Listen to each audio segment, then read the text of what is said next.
Glória a Deus. Os irmãos podem se assentar. Graças a Deus, glória a Deus. É bom estarmos aqui no final já de um ano. O 2013 está quase a findar, terminar, e nós estamos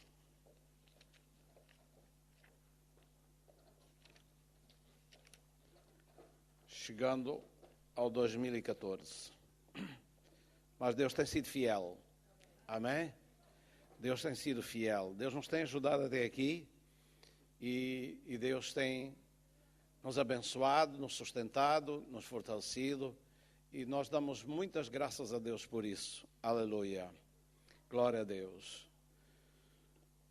Nesta noite, eu gostaria que nós meditarmos um pouco.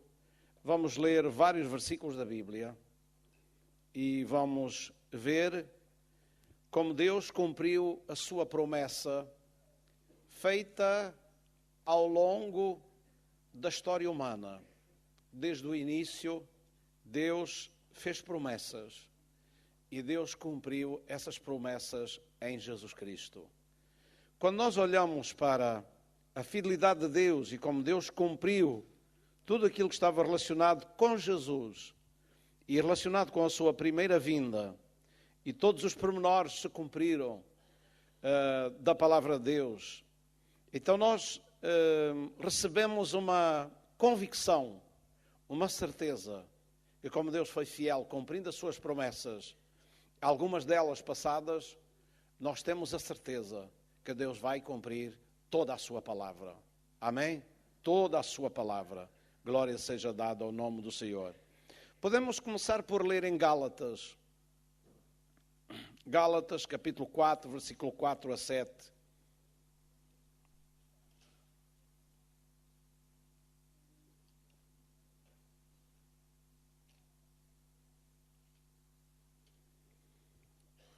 Diz assim: mas vindo a plenitude dos tempos, Deus enviou seu Filho, nascido de mulher, nascido sob a lei, para remir os que estavam debaixo da lei, a fim de recebermos a adoção de filhos.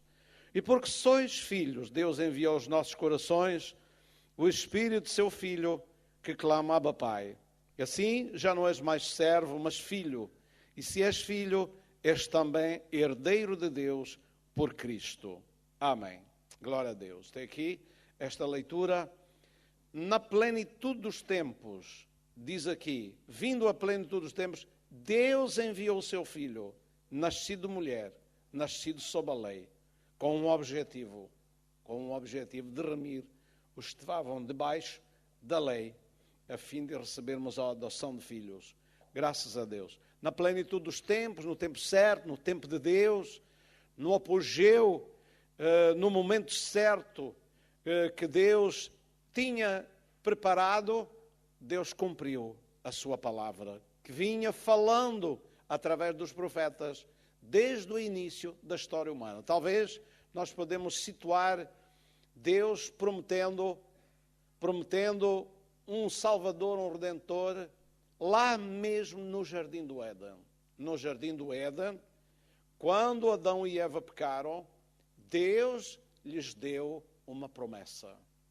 Ou melhor, Deus falou uma promessa.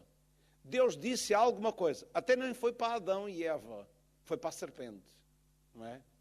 Foi para a serpente.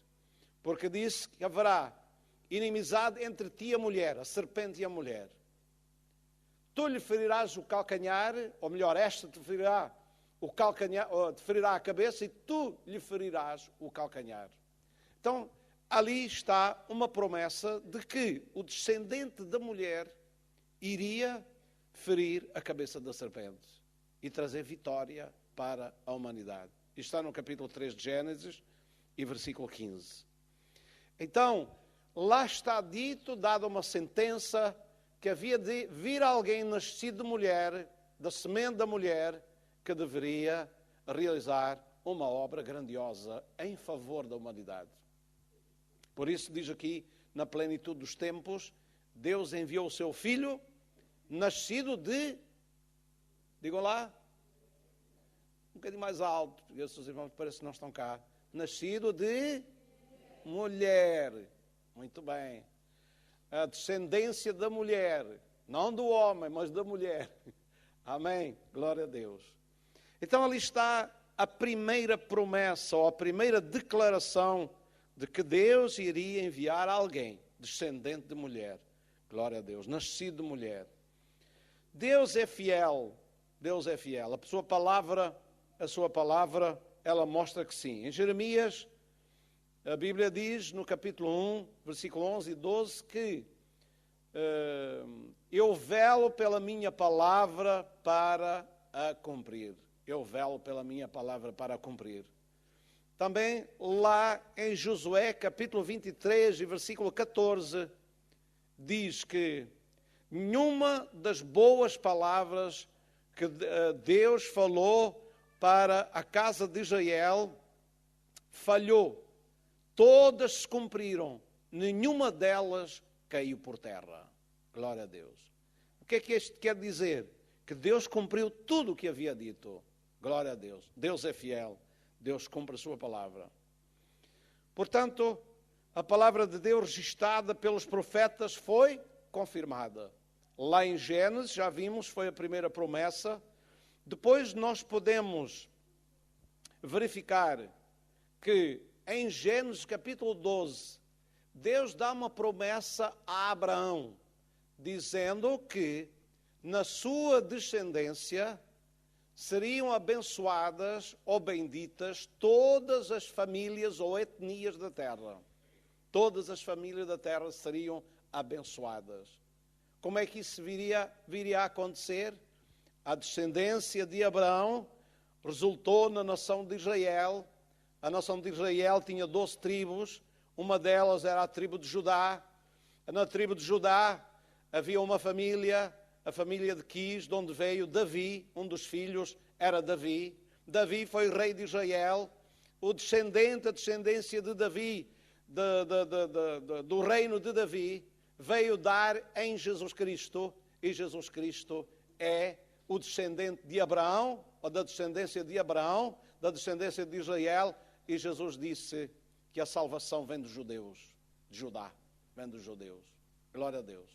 Então, veja bem como Deus faz as coisas tão bem feitas, maravilhosamente bem feitas. Louvado seja o nome do Senhor. E assim, através da descendência de Abraão, Jesus Cristo, que veio para a nação de Israel, foi rejeitado.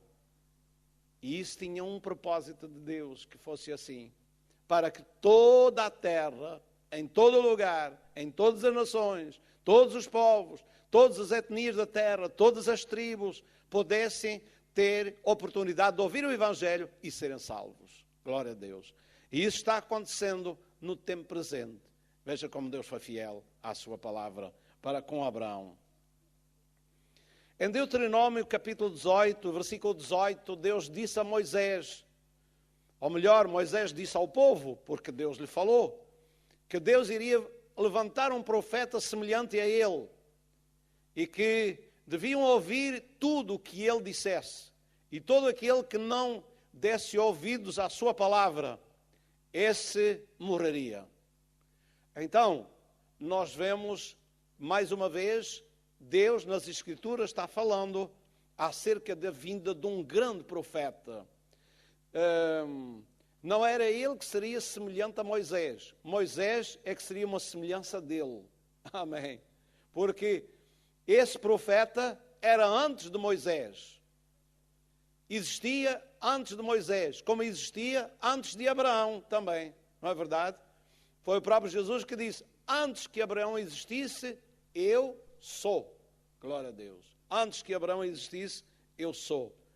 Então, ele existia antes de Moisés. Moisés foi um servo, mas Jesus era o filho que tinha poder sobre a casa de Deus. Portanto, era mais do que Moisés. Era filho e senhor da casa. No segundo livro de Samuel, é muito interessante a Escritura, capítulo 23, versículo 3 a 5. Esta Escritura vamos mesmo ler porque foi uma promessa dada a Davi, e, portanto, é tão interessante esta promessa. Segundo livro de Samuel, capítulo 23, 3 a 5. Diz assim: disse o Deus de Israel, a rocha de Israel a mim me falou. Glória a Deus. Quem é a rocha de Israel? É Deus, é o Senhor Jeová, é o Deus de Israel. E diz: haverá um justo que domine sobre os homens, que domine no temor de Deus. E será como, veja bem como é que vai ser esse justo, ou como seria esse justo, dito a Davi. E será como a luz da manhã, quando sai o sol na manhã sem nuvens, quando pelo seu esplendor e pela chuva a erva brota da terra. Glória a Deus. Será como um sol que nasce, a vinda desse justo, o seu domínio, a sua influência, trará um esplendor muito grande e com certeza que vai dissipar as trevas na terra. Glória a Deus. Isso aconteceu com a vinda de Jesus. Diz a Bíblia que Jesus estava profetizado também, que a terra de Naftali e Zabulon estava assentada em trevas, os homens, e em sombra de morte, mas diz que uma grande luz raiou. E isso cumpriu-se quando Jesus foi para lá. Na verdade, Jesus é a luz do mundo. Jesus é a luz, é o sol da vida. Louvado seja o nome do Senhor. E continua aqui dizendo: ainda que a minha casa não seja tal para com Deus, contudo estabeleceu comigo um concerto eterno, que em tudo será bem ordenado e guardado, pois toda a minha salvação e todo o meu prazer está nele, apesar de que ainda não o faz brotar. Glória a Deus. Haverá um justo que domine. Está falando de quem? Está falando do Messias, está falando de alguém que havia de vir, que seria da sua descendência, da sua própria casa, e que iria reinar, e que iria ser como um sol, que iria brilhar.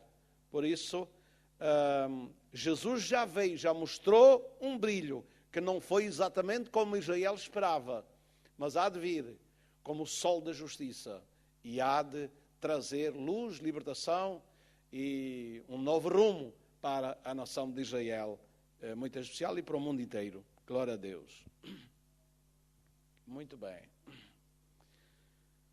Agora em Isaías 7,14, isto todos nós sabemos muito bem. Estamos vendo o que os profetas disseram, o que os profetas de Deus, Davi também era profeta, Deus falou através da sua boca e ele deixou essas palavras.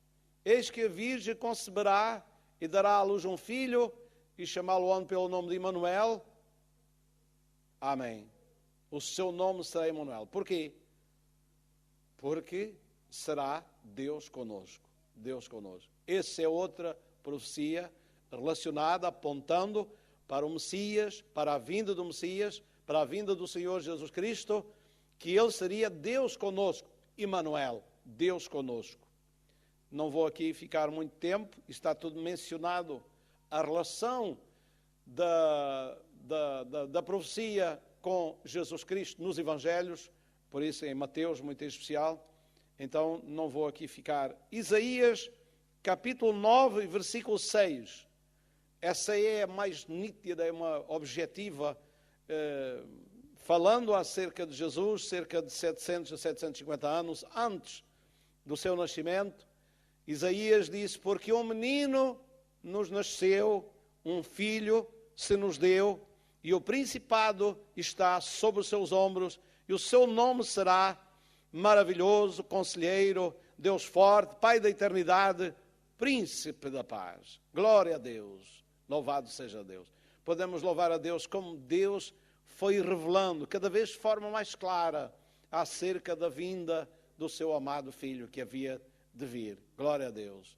Deus não deixou o mundo, e muito em especial o seu povo, na ignorância, sem um rumo, sem uma expectativa, sem uma esperança. Vejam bem que isto é como uma esperança que vai raiando cada vez mais e mais e mais, se torna mais clara, cada vez os profetas falam mais claro acerca do Messias.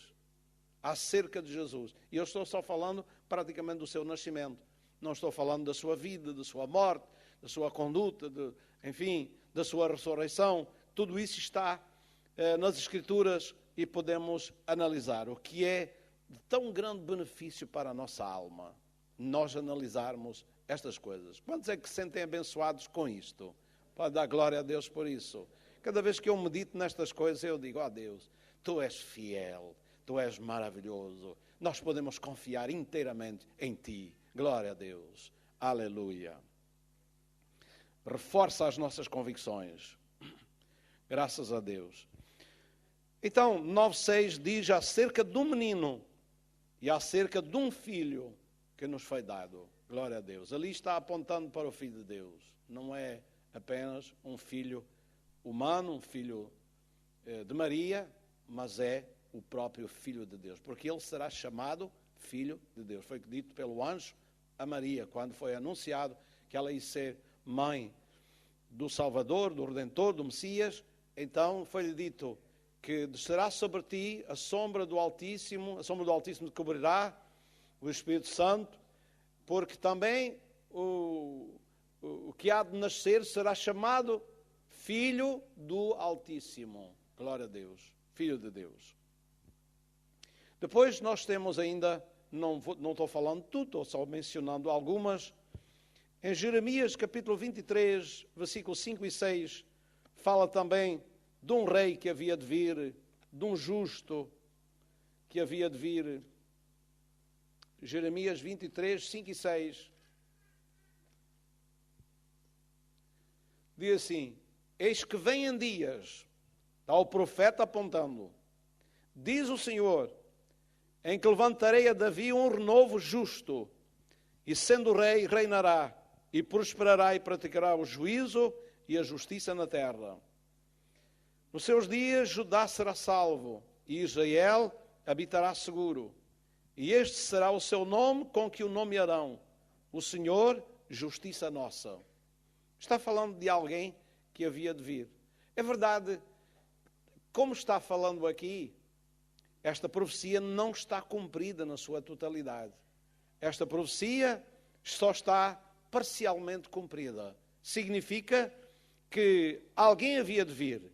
Esse alguém já veio, mas veio com um objetivo, com um propósito pré-definido e que tinha alguma coisa que fazer antes de vir, como está aqui escrito.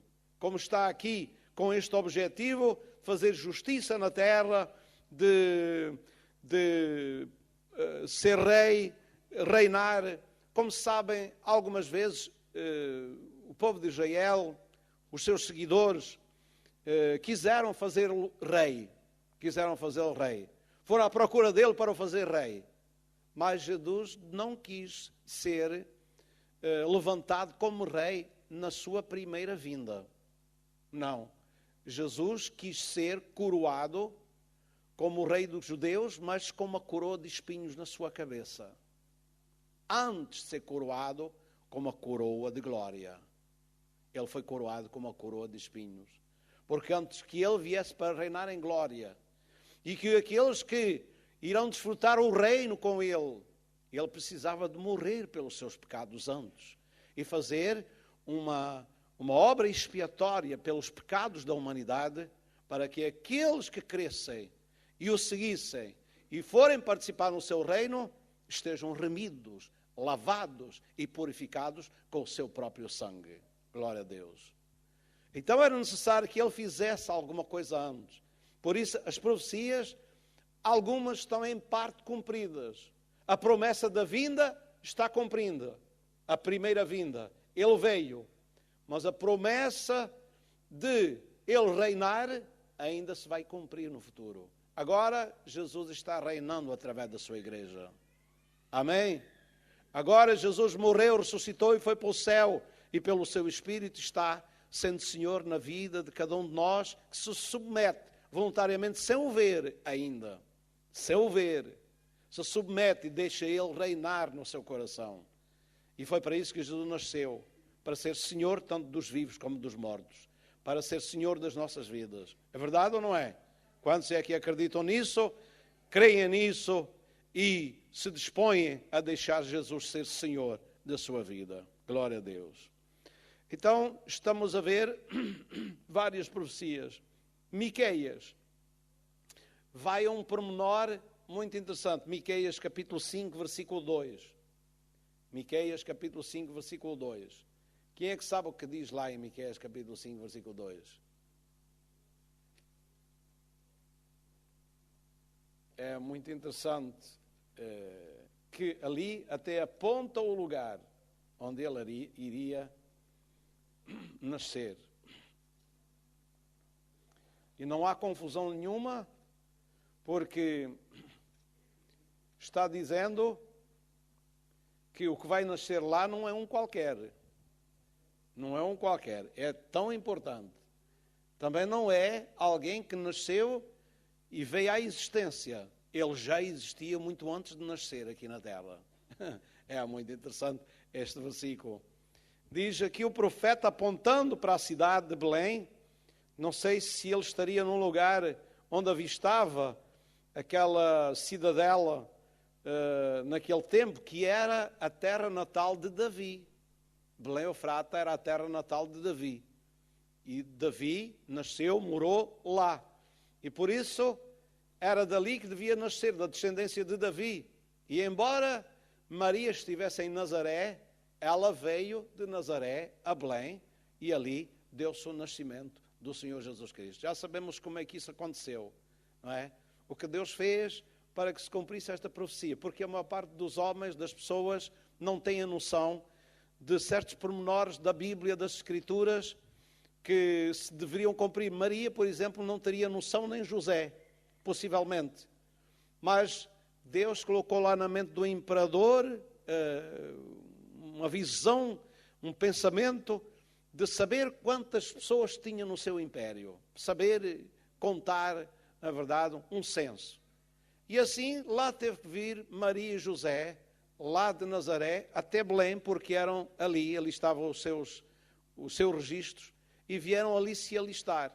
E foi mesmo no tempo certo, na hora certa, em que Maria havia de dar à luz, e ele nasce mesmo em Belém. Não moravam em Belém, mas veio nascer em Belém para que se cumprisse esta profecia que está aqui pelo profeta Miqueias.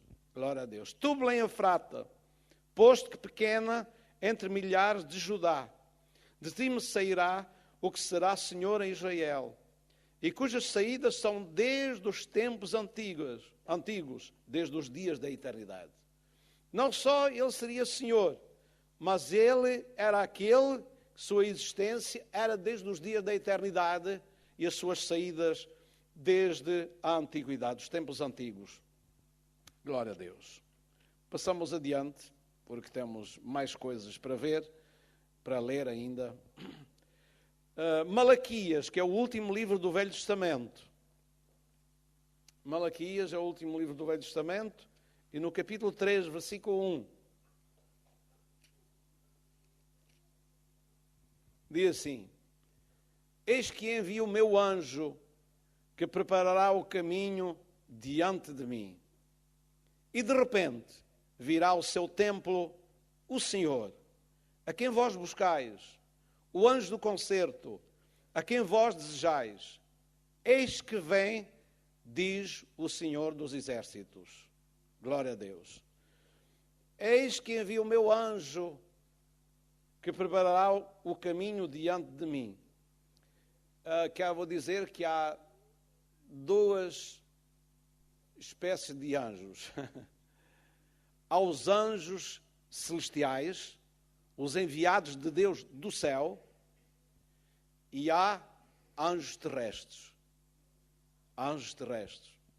Espero que alguém não comece a pensar que eu estou a falar alguma heresia.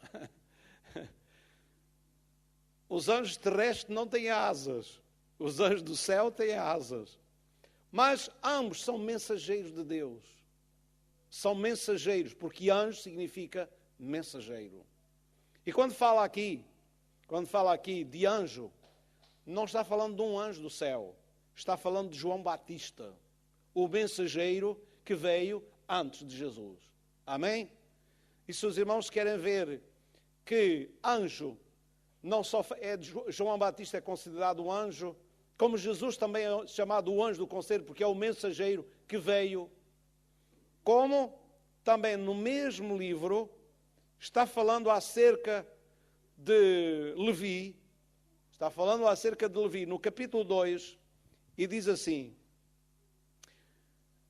não vou ler o texto todo, mas só para compreender. Versículo 6 diz, a lei da verdade esteve na sua boca, e a iniquidade não se achou nos seus lábios. Andou comigo em paz e em retidão e apartou a muitos da iniquidade. Porque os lábios do sacerdote, está a falar de Levi e dos seus descendentes, guardarão a ciência e da sua boca buscarão a lei. Porque ele é o quê? Vá lá, diga aos irmãos todos em voz alta. Estão a ler a Bíblia. Não estão lendo mais nada senão a Bíblia. O que é que diz que ele é? Vá lá, diga outra vez mais alto, que é para pensar que às vezes um anjo tem que ser só do céu, não pode ser da terra. Ele é o anjo do Senhor dos exércitos. O que é que isto quer dizer? É o mensageiro de Deus, é o representante de Deus, é aquele que tem a palavra de Deus, é aquele que pode ser consultado, é aquele que ensina a palavra de Deus, é o anjo do Senhor dos exércitos. Está falando de Levi. E aí no capítulo 3 está falando de João Batista. E depois virá, de repente, diz assim, e de repente virá o seu tempo a quem vós buscais, o anjo do concerto a quem vós desejais. Não está falando de um anjo do céu, está falando de Jesus Cristo em carne e osso, que iria se apresentar no templo. Amém? Que se iria apresentar. Era o anjo do concerto, era o mensageiro de Deus. Um mensageiro de Deus. Aqui ninguém pensa que Jesus é um anjo, daqueles anjos criados no céu. Mas é um mensageiro enviado por Deus, com a palavra de Deus. Ninguém falou com ele das coisas de Deus, das coisas do céu. Ele é um mensageiro enviado por Deus. Jesus não disse que foi enviado pelo Pai. Disse ou não disse? Foi enviado. Então é um enviado de Deus. Nesse sentido, ele é o mensageiro de Deus. Nesse caso, o anjo do concerto. Muito bem. Glória a Deus. Sabe por que é que eu falo assim um bocadinho com mais explicando isto? Porque já ouvi tantas críticas, às vezes alguém falar que o pastor, em determinado lugar, disse que era o anjo da igreja, que era isto e aquilo. Então criticaram-no muito e tal, não sei o que, não sei o que mais. Mas porquê que lhe criticaram? Se é a própria Bíblia que diz, e é escrito ao anjo da igreja que está em Éfeso, que está em Esmirna, que está em Filadélfia, está em Laodiceia, escreve ao anjo. Foi para escrever algum anjo do céu? Ou foi para escrever um anjo que estava lá, que era o mensageiro da igreja, lá naquelas igrejas? É o pastor da igreja, era o responsável na igreja, para doutrinar, para ensinar, para orientar o povo de Deus, era o mensageiro de Deus. Não tem nada de misticismo nisso, nem de... como João Batista era também o anjo enviado por Deus, o mensageiro de Deus. Glória a Deus. Muito bem. Por isso, se alguém ouvir uma crítica, fulano tal, disse que era o anjo da igreja. Eu não digo que sou o anjo da igreja, eu digo que sou alguém que Deus levantou para ensinar, para falar, para dar a palavra de Deus. Sou um mensageiro também de Deus, quando falo a palavra de Deus. Então, digam isso somente, é o servo de Deus para ensinar a palavra de Deus. Muito bem. E se alguma vez chamarem anjo, não digo ao pé das crianças, porque eles podem vir por trás a olhar, a ver onde é que estão as asas do pastor. Bem, ok. Muito bem. Então, terminamos aqui o nosso percurso no Velho Testamento acerca das promessas de Deus à vinda, em relação à vinda do Messias, à vinda do Redentor, à vinda do seu próprio Filho. Glória a Deus. E nós vemos como Deus foi fiel. Agora nós iremos ver algumas coisas que são relacionadas com o objetivo da sua vinda. O objetivo da sua vinda. Vamos ser breves. Em Lucas, capítulo 19, versículo 10, diz, porque o Filho do Homem veio buscar e salvar o que se havia perdido. Estava perdido. Mas Jesus veio buscar e salvar o que se havia perdido. Esse foi o objetivo, um dos objetivos da sua vida. Buscar e salvar o que se havia perdido.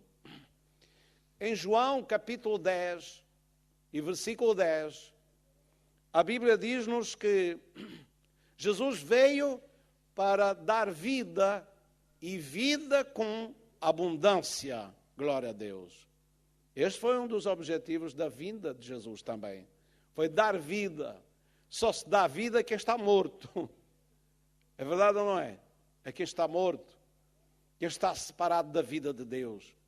Mas como nós sabemos que Jesus veio para nos voltar a ligar a Deus, o Deus da vida, então nós recebemos vida pela nossa ligação ou religação com Deus. O reatar da nossa comunhão com Deus. Não esqueça, meus irmãos, vou aqui chamar um bocadinho a vossa atenção para este pormenor. Vida não se recebe apenas por vir à igreja. Vida não se recebe apenas por dizermos eu sou crente. Vida é uma ligação de alguém que está morto com a vida. É uma ligação. Nós recebemos vida porque ligámos-nos com o Deus da vida. Nós podemos estar na igreja e estar mortos. Isto é, não ligados ao Deus vivo e verdadeiro. A Bíblia diz que o mundo vive separado da vida de Deus. Verdade? Separado da vida de Deus. Olha, vamos pensar assim, mais ou menos. Jesus falou de fontes. Várias vezes ele falou de fontes. Ele disse que se alguém tem sede, venha a mim e beba. Jesus falou também à mulher samaritana que se tu conheceres o dom de Deus e quem é o que diz, dá-me de beber, tu lhe pedires e ele te daria água viva. Amém. Depois disse, aquele que beber da água que ele desse, falar dele uma fonte que jorra ou salte, brote para a vida eterna. Fará nele uma fonte. Então, vamos pensar que a nossa vida com Deus é melhor, que nós andamos sem ter uma fonte de vida para beber. Mas quando ouvimos o Evangelho, nós nos convertemos e nos ligamos a uma fonte de vida para beber todos os dias. Beber e continuar bebendo. Amém? Amém? Nem pelo Natal, temos muita família, comida, bebida, mesmo assim, não podemos deixar de beber. Não é vinho, nem laranjada, nem essas coisas que dão vida verdadeira. Mas é a vida que temos pela nossa ligação com Jesus e com Deus. Ou com Deus através de Jesus. Vamos pensar assim, a nossa ligação com Jesus e com Deus através de Jesus. Amém. Glória a Deus. É aí que está a fonte da vida. É aí que bebemos a vida. Não é apenas dizer, eu gosto daquela igreja, eu vou àquela igreja, vou à outra igreja, vou isto e aquilo. Como é que é a nossa vida com Deus? A nossa ligação, a nossa intimidade, o nosso relacionamento entre nós e Deus. É aí que está a questão da vida ou da morte. Tal como estas lâmpadas não vão iluminar se não estiverem ligadas à central da energia. Há ali um fusível ou uma coisa qualquer, faz uma ligaçãozinha e que a corrente chega aqui, tira o interruptor, desliga da corrente, desliga lá da energia, a lâmpada apaga-se. A nossa vida se apaga se estiver desligada de Deus. A vida termina se ficar desligada de Deus. Então, tome nota no que eu estou a dizer. Veio para dar vida e vida com abundância. João 12:47 diz, Jesus veio não para condenar o mundo, mas para salvar o mundo. Salvar. Já vimos, veio buscar e salvar o que estava perdido, mas lá em João reafirma novamente que ele não veio para condenar o mundo, mas veio para salvar o mundo. O objetivo de Jesus é salvar. Salvar as pessoas do pecado, da condenação, da má consciência, dos problemas difíceis da vida, livrar as pessoas das influências más do mundo ao nosso redor.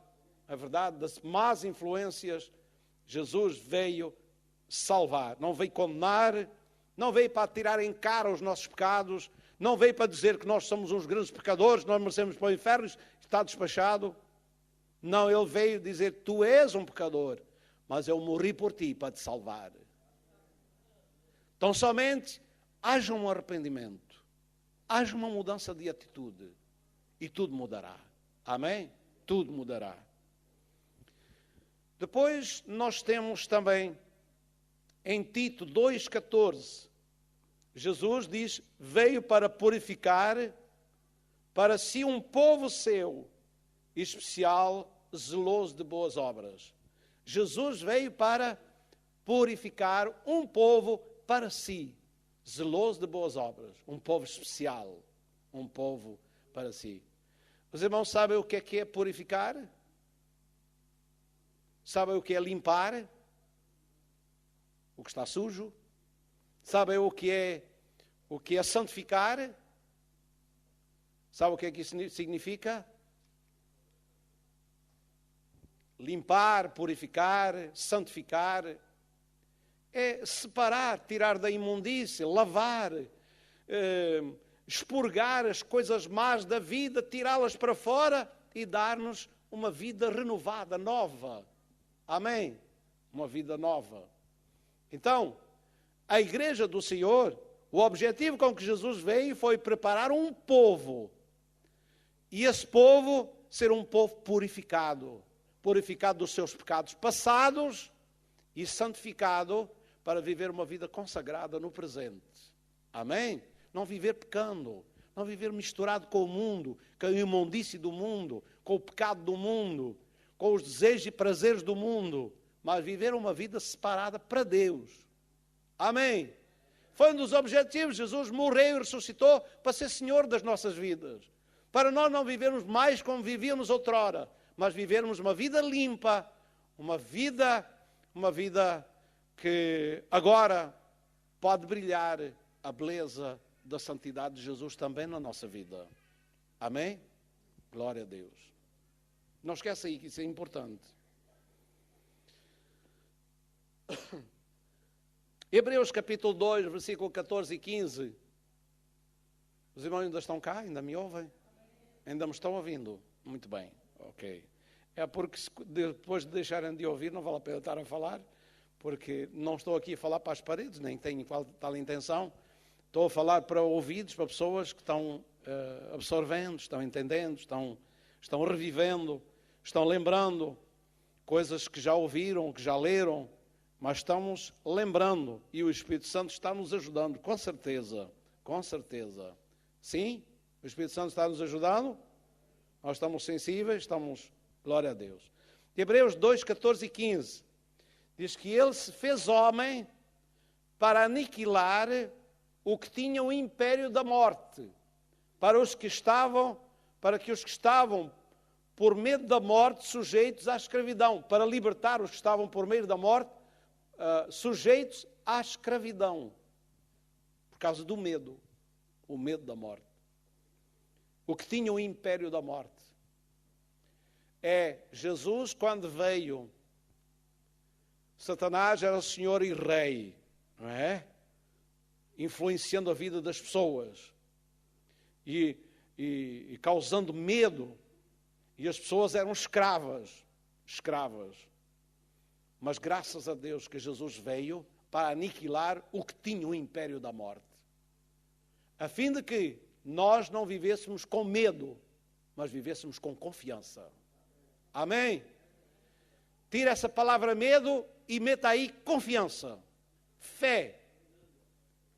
Glória a Deus. Confiança, fé. Agora nós não estamos com medo da morte, nós estamos com fé na vida do Filho de Deus. Amém? Nós agora estamos destinados à vida e não à morte. Outrora nós estávamos destinados à morte, agora estamos destinados à vida. Eu não estou esperando morrer. Eu estou esperando viver com Jesus. Amém? A morte não é a minha esperança. Eu não espero viver até morrer. Eu espero viver por toda a eternidade. Amém? Com Jesus para sempre. Então essa foi aniquilado o que tinha o império da morte. Foi destronado. Agora Jesus tem na sua mão as chaves da morte e do inferno. Os irmãos já leram isso, não leram em Apocalipse? Ele tem as chaves da morte e do inferno. Sacou as chaves da mão do inimigo. Amém? E agora ele tem as chaves. Abre a porta da vida para nós. E pode tirar os que estão prisioneiros na morte para a vida. Glória a Deus. Tem as chaves, olha. É assim, nós que estávamos mortos em delitos e pecados, como ele tem a chave da morte e do inferno, ele destranca as portas da morte e tira-nos para a vida. E por isso já ressuscitamos com Cristo. Amém? A Bíblia diz, se já ressuscitaste com Cristo, buscai as coisas que são de cima, onde Cristo está assentado à mão direita de Deus. Pensai nas coisas que são de cima e não nas que são da terra, porque já estáis mortos no que diz respeito ao pecado e ao mundo, mas vivos pela vossa união com Cristo. Glória seja dada ao nome do Senhor. Já estáis mortos e a vossa vida está escondida com Cristo em Deus. Diz lá em Colossenses capítulo 3. Então nós estamos destinados à vida. Nós já participamos. E ainda que o nosso corpo, que é uma parte temporal, física, ainda que ele, por não ter condições de viver mais do que determinados anos, vá para a sepultura, fique tranquilo, porque aquele que tem a chave da morte e do inferno, quando ele voltar, vai destrancar todos os sepulcros e vai chamar todos à vida, todos aqueles que são dele. Amém? Porque ele tem a chave da morte. Ele vai tirar os nossos corpos. A nossa alma estará com ele. E os nossos corpos que ficarem sujeitos à morte, ele vai chamá-los. E como ele tem a chave, todos vão sair. Glória a Deus. Ao seu chamado, à trombeta quando soar, todos vão sair. Glória a Deus. Muito bem. Última passagem. João, capítulo 11, versículo 25 e 26. Aqui Jesus falou para Marta e se manifestou como a esperança da ressurreição e da vida, dizendo, eu sou a ressurreição e a vida. Quem crê em mim, ainda que esteja morto, viverá. E aquele que vive e crê em mim, nunca morrerá. Glória a Deus. Glória a Deus. Talvez aqui, para muitos de nós, assim, por causa do sistema de vida no mundo e a mentalização do mundo em si, que não conhece as coisas de Deus, e a gente veio um bocadinho de lá, às vezes ainda ficamos um pouco prisioneiros na mentalidade que existe no mundo. Quando aquele que vive e crê em mim nunca morrerá, gente, como é que pode ser? Como é que isso pode ser? Dizem os céticos, os incrédulos e os ignorantes. Diga-me então, o que é que eu sou? Sou físico ou eu sou um ser espiritual? Vamos lá. Qual é a nossa constituição? Qual é a constituição que se iniciou e não termina? Que foi criada e nunca mais termina? É a parte física ou a parte espiritual? A espiritual tem início e não tem fim. A parte física pode morrer, mas eu sou um ser criado com uma natureza espiritual, com um elemento espiritual. Eu próprio sou um ser de constituição espiritual, porque ainda que o corpo fique na terra, a alma segue o rumo, a parte espiritual. Então significa que depois de eu crer em Jesus Cristo, eu recebo a vida que não tem fim. Essa vida eu vou vivê-la, ainda que o meu corpo fique para trás. Amém? Eu não vivo na base do corpo, eu vivo na base do Espírito. Eu sou salvo, eu pertenço a Jesus. Amém?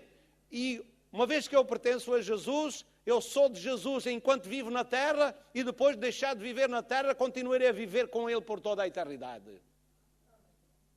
Se demorar 1000 anos, eu viverei com Ele.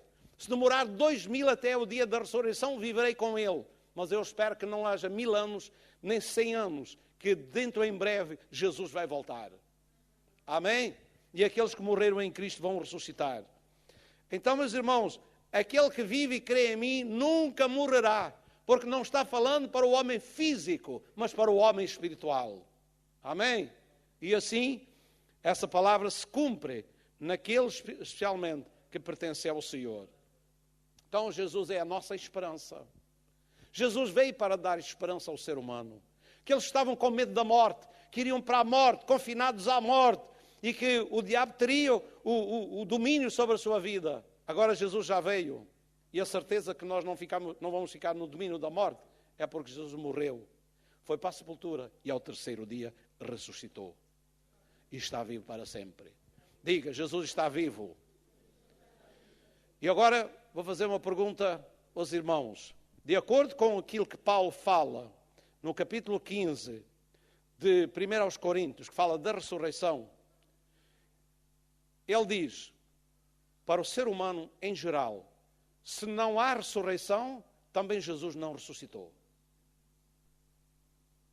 Isto é, Jesus entrou no nível humano, e se não há para um homem, não há para ninguém. Mas se há para um homem, há para todos. Se não há para nenhum, se não há ressurreição, não há para ninguém, nem para Jesus. Mas se há para Jesus, há para os outros todos também. Amém? Então há ressurreição de mortos. Porquê? Porque Jesus ressuscitou diante dos mortos. E Jesus, homem, ressuscitou diante dos mortos. Então significa que se o homem Jesus ressuscitou, é a garantia que todo ser humano vai ressuscitar. Amém? Porque os homens hão de ressuscitar. Uns para a vida eterna, outros para a condenação e para a perdição eterna. Então, meus irmãos, nós temos esta esperança de vida eterna. Jesus veio para nos dar esperança de vida eterna. Ele tem as chaves da morte e do inferno. E assim a esperança da vida está aberta para nós. Ele abriu-nos a porta da esperança da vida. Graças a Deus. E assim nós somos um povo que temos esperança. Vamos ficar em pé e vamos agradecer a Deus. Somos o povo mais feliz da terra. Somos o povo mais agraciado da terra. Somos o povo que tem maior riqueza na terra. Podemos não ter dinheiro, não ter fama, não ter riquezas aqui na terra, mas nós temos uma grande riqueza. O diabo uma vez disse uma coisa para Deus. E escute bem o que ele disse. O que ele disse para Deus. Ele disse, tudo o homem dará pela sua vida. Isto é, pela nossa vida nós estamos prontos a dar tudo e mais alguma coisa. É? É porque a vida é muito importante. Agora tome nota. Se o homem está pronto a dar tudo pela sua vida, agora saiba, Jesus deu tudo para nós termos a vida que nunca tem fim. É o preço mais alto que foi pago. Amém? Disse isso para Jó, não é? Todo homem dará pela sua vida. Ele fará tudo pela sua vida. Renegará tudo pela sua vida. É o que ele aposta. É o que ele aposta. Mas, na verdade, muitos deram a sua vida por Jesus e não pouparam a sua própria vida. Ele enganou-se. Enganou-se em muito. Errou. Deus sabia que havia homens e mulheres que iriam dar a sua vida pela fé que tinham. E não dariam tudo para preservar a vida. Amém? E deram a vida por Jesus Cristo, morreram pela fé e foram os grandes campeões. Amém? E mártires até de que têm uma glória aumentada por esse facto. Glória a Deus. Então, meus irmãos, podemos levantar as nossas mãos e dar glória a Deus. Você tem a maior riqueza, que custou o maior preço. E Jesus veio para nos dar essa riqueza. Nós devemos ser as pessoas mais felizes do mundo. As pessoas que devem sentir a maior riqueza, a maior bênção, o maior privilégio da terra deve ser a igreja do Senhor Jesus Cristo. Aleluia. Obrigado, Pai, nós te adoramos, nós te agradecemos pela tua palavra, pela tua fidelidade, pelo teu grande amor por nós. Ó Senhor, porque tu és um Deus fiel e, Senhor, cumpriste a tua palavra, nos deste, Senhor, a vida, nos deste a esperança, nos deste a salvação, nos deste um destino eterno. Oh Senhor, graças te damos pela tua palavra. Quando a lemos, quando meditamos nela, nós recebemos uma força, nós recebemos um consolo, nós recebemos uma esperança, nós recebemos uma vida interior poderosa dentro de nós. Nós recebemos, Senhor, uma garantia, uma convicção, uma certeza dentro do nosso coração que ninguém pode tirar. Graças te damos, ó Senhor. Obrigado pela tua igreja neste lugar. Ó Senhor, fortalece-a na fé, fortalece-a na esperança, que as coisas desta vida não roubem o valor das coisas eternas. As coisas relacionadas com o corpo não tirem, Senhor, o valor das coisas relacionadas com a alma. Em nome de Jesus Cristo, abre os nossos olhos, aviva, Senhor, o nosso espírito e ajuda-nos a ter sensibilidade para viver, para desfrutar, para nos alimentarmos, para participar das coisas eternas. Em nome do Senhor Jesus Cristo, nós oramos, Pai. Agradecemos pela obra que tem realizado em nós, pela visão que nos tens dado, pela luz que tens colocado, Senhor, nos nossos corações. Nós te louvamos por isso.